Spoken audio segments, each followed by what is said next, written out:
Bonjour, je vais vous présenter l'essentiel du cours du chapitre probabilité. Alors la première chose importante évidemment à définir, c'est la notion d'expérience aléatoire, puisque l'idée même des probabilités, c'est qu'on va calculer des probabilités lorsqu'on aura une expérience aléatoire. Alors qu'est-ce que c'est qu'une expérience aléatoire? Une expérience aléatoire, c'est une expérience dont on ne peut pas prévoir avec certitude le résultat. Et c'est pour ça qu'on va vouloir justement quantifier nos chances que tel ou tel résultat arrive. Donc, voilà, c'est une expérience dont on ne peut pas, le résultat va dépendre du hasard, et donc on ne peut pas prévoir avec certitude ce qui va se passer. Ça, c'est une expérience aléatoire. Donc, dans les exemples très simples, lancer un dé à 6 faces, bien équilibré, voilà, on sait les différentes possibilités qui s'offrent à nous, mais on ne sait pas exactement quelle est la valeur qui va sortir de notre dé, si le dé, évidemment, n'est pas truqué. Donc, les probabilités, c'est une branche des mathématiques un peu à part entière et qui a son propre vocabulaire. Donc, il y a énormément de mots à connaître dans ce chapitre, donc certains que vous avez vus au collège et puis d'autres que vous définirez au lycée. Dans les mots importants, donc dans une expérience aléatoire, il va y avoir, quand on fait cette expérience, on va obtenir des résultats. Alors ces résultats, on appelle ça des issues, d'accord? Donc chaque résultat d'une expérience aléatoire s'appelle une issue.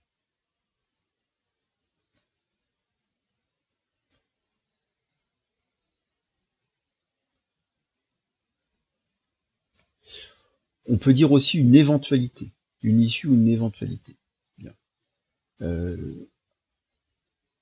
Par exemple, obtenir, donc une issue, ce serait par exemple, si je lance un dé à 6 faces, je peux obtenir un 1, un 2, un 3, un 4, un 5 ou un 6.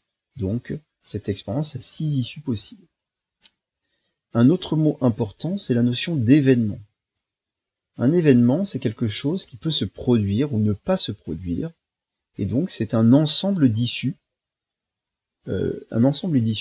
Donc un événement, c'est un ensemble d'issues. Ça peut être un ensemble qui a qu'une issue.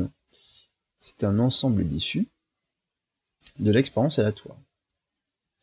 Par exemple, si je lance un dé à 6 faces, l'événement que je peux écrire entre guillemets obtenir un 2 ou un 3, on le note souvent par une lettre majuscule, on l'appellerait l'événement grand A, et ça c'est un événement. Et donc cet événement peut se réaliser ou ne pas se réaliser. Bien.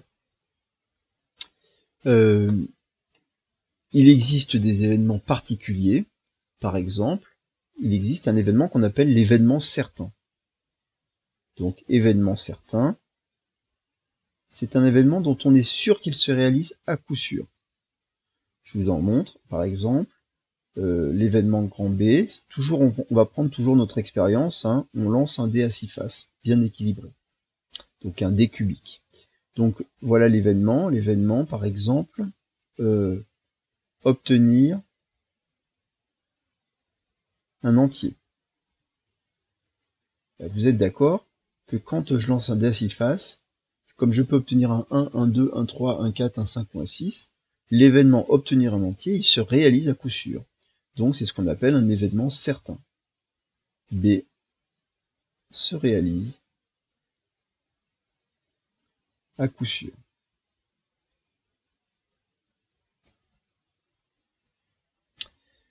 Il existe aussi un autre événement particulier qu'on appelle l'événement impossible. Tout ça, vous l'avez vu, c'est des petits rappels. Un événement impossible, c'est justement un événement qui ne se réalise jamais. Donc par exemple, obtenir le nombre 7, quand je lance un dé à 6 faces numéroté de 1 à 6. Ça, cet événement C ne se réalise jamais. Donc C ne se réalise jamais, on appelle ça un événement impossible.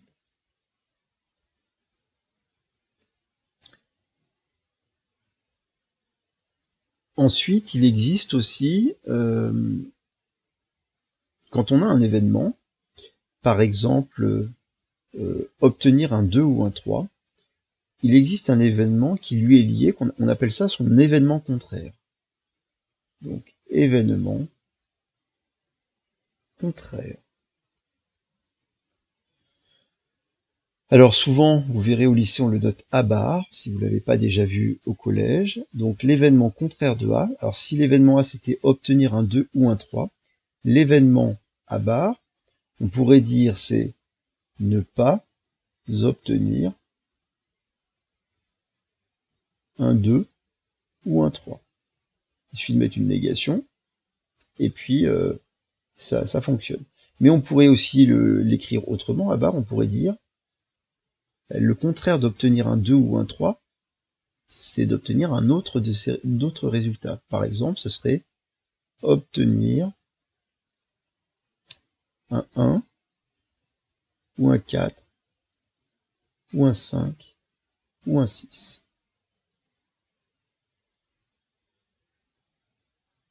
Donc obtenir 1, 4, 5 ou 6, c'est l'événement contraire de l'événement A. Bien. Donc ça, hein, on n'a pas encore parlé de probabilité, on a parlé seulement qu'on a une expérience aléatoire, une expérience dont on ne peut pas prévoir donc l'issue, et que on a défini des événements. Donc on va s'intéresser finalement à ces événements que l'on pose dans une expérience aléatoire. Ce qui nous intéresse, c'est de quantifier nos chances que tel événement arrive ou n'arrive pas. Et donc ça, on a des nombres qui vont permettre de quantifier, qu'on appelle les probabilités. Chaque événement on va pouvoir savoir quelles sont nos chances que tel ou tel événement se réalise. C'est ça la notion de probabilité. Donc, la probabilité, on parle de probabilité d'un événement.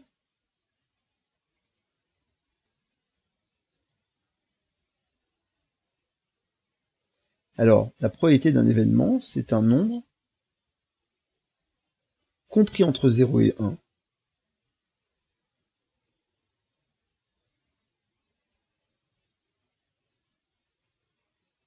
et qui quantifie,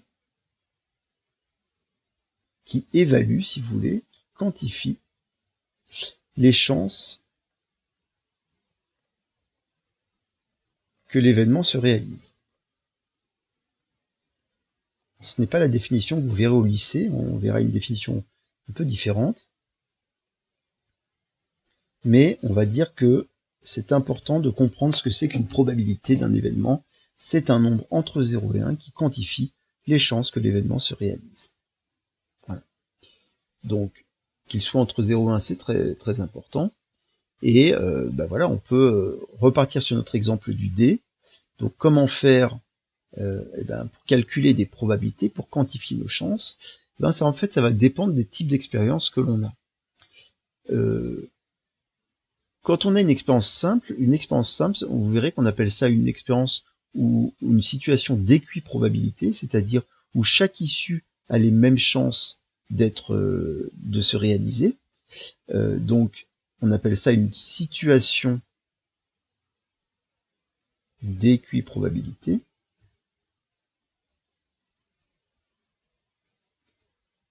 Comme le lancer du dé, par exemple. Là, c'est très simple de calculer la probabilité d'un événement, puisqu'il suffit de faire du comptage. Par exemple, je prends mon événement grand A qui serait obtenir un 2 ou un 3. Obtenir un 2 ou un 3. Je sais que moi, quand je lance mon dé, je peux obtenir un 1, 2, 3, 4, 5 ou 6. Ça représente l'ensemble des issues possibles. Et pour calculer la probabilité que A se réalise, et on le notera P de A comme une fonction, hein, vous verrez que on définira d'ailleurs ça comme une fonction quand on sera au lycée, la probabilité que A se réalise, c'est le nombre de cas favorables on dit comme ça le nombre de cas favorables à A, on dit aussi le nombre de cas qui réalisent grand A, qui réalisent l'événement grand A, divisé par le nombre total d'issues. Alors d'ailleurs, je vais plutôt remplacer mon mot cas que par issue, le nombre d'issues, ce serait mieux. Donc le nombre d'issues qui sont favorables à grand A, qui réalisent grand A, sur le nombre total d'issues de l'expérience. Donc pour grand A, combien il y a d'issues qui réalisent l'événement grand A?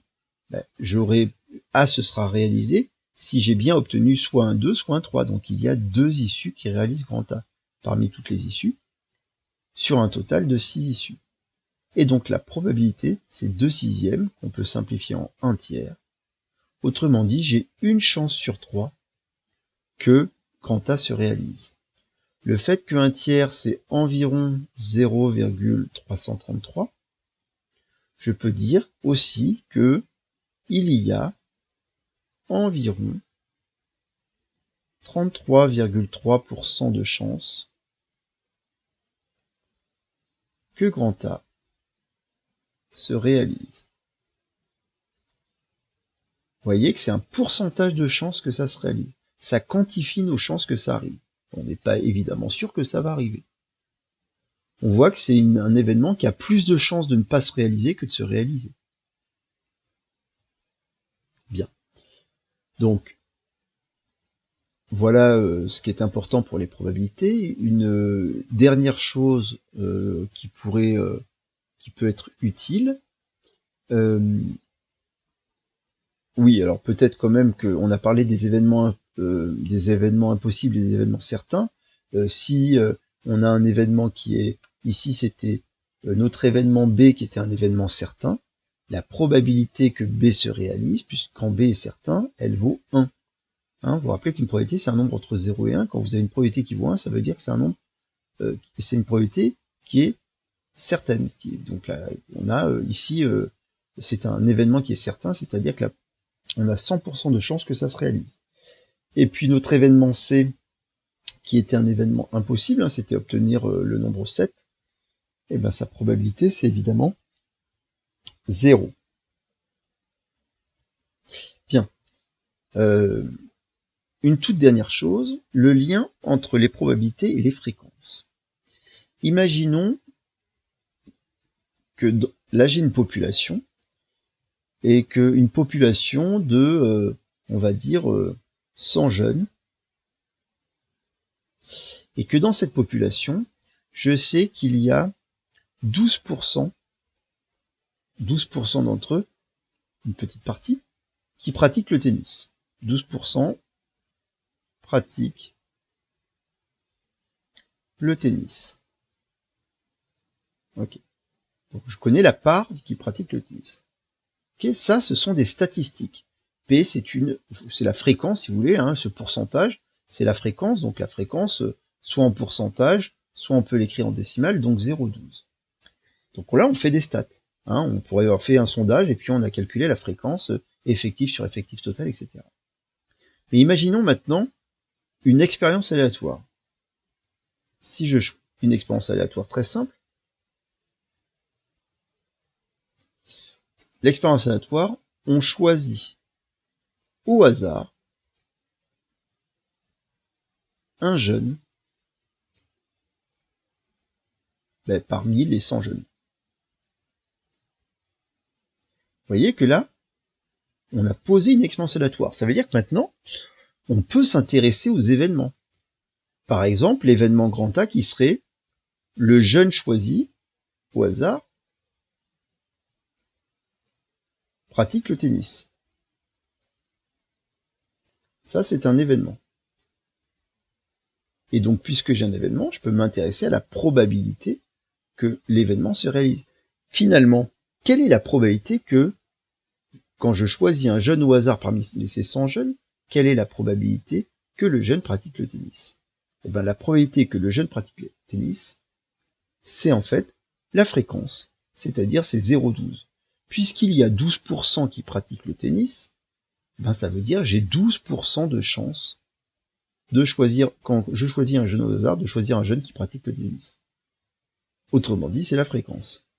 Et vous voyez qu'il y a un lien très fort entre les statistiques et les probabilités, et donc entre les fréquences et les nombres qui sont les probabilités. Et vous verrez d'ailleurs que voilà, les probabilités, donc ici, à partir des statistiques, on peut définir une expérience aléatoire et donc calculer des probabilités, qui est un nombre théorique, si vous voulez, hein, qui quantifie des chances, mais inversement, toute la branche des probabilités en mathématiques vont apporter énormément de théories, de formules, qui vont servir en statistique. Ça, c'est des choses que vous verrez aussi au lycée. Donc voilà pour cet essentiel du cours sur la partie probabilité. Quelques petits exercices à faire, juste pour avoir des petites bases. Mais vous allez de toute façon en faire pendant vos 3 années de lycée, hein, en reprenant beaucoup de choses en seconde. Voilà, au revoir.